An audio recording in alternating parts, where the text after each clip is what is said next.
नमस्कार, एसके मराठी या यूट्यूब चॅनलमध्ये तुम्हा सर्वांचं मनपूर्वक स्वागत आहे। तर मित्रांनो, कर्मचाऱ्यांसाठी सुधारित पेन्शन योजना मंजूर या संदर्भात सविस्तर अशी माहिती आपण या व्हिडिओच्या माध्यमातून जाणून घेणार आहोत। तत्पूर्वी जर तुम्ही चॅनलवर नवीन असाल तर चॅनलला लगेच सबस्क्राइब करून घ्या।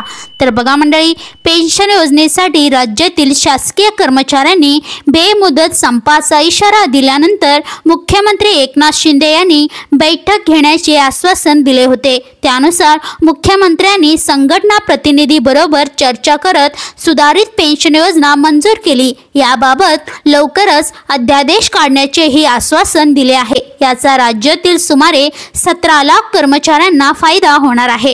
राज्यातील शासकीय आणि निमशासकीय कर्मचारी शिक्षकांची पेन्शनची मागणी अनेक वर्षापासून आहे। यासाठी 2023 मध्ये अनेक दिवस संप करण्यात आले। त्यानंतर शासनाने कर्मचारी संघटनांना मागण्यांबाबत आश्वासन दिले होते।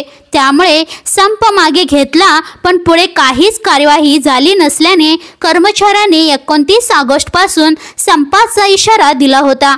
त्याचवेळी ठाणे येथे मुख्यमंत्री एकनाथ शिंदे यांच्याबरोबर संघटना प्रतिनिधींची बैठक झाली। यामध्ये मुख्यमंत्र्यांनी केंद्र शासनाची यूपीएस योजना स्वीकारणार नसल्याचे सांगितले।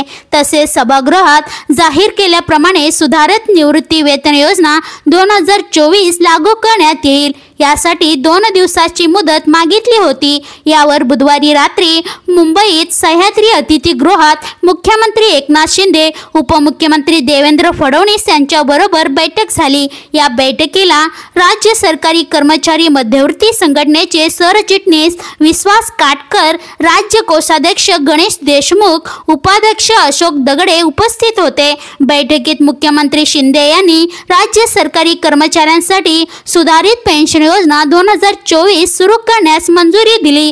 तसेच 8 दिवसात याबाबत अध्यादेश काढू असे आश्वासनही दिले आहे। त्यामुळे कर्मचाऱ्यांनी संपही मागे घेतला आहे। चला तर मंडळी, अशाच महत्त्वपूर्ण बातम्यांच्या अपडेटसाठी व्हिडिओला लाईक करून चॅनलला सबस्क्राइब करून घ्या। भेटूया पुढच्या व्हिडिओमध्ये। धन्यवाद।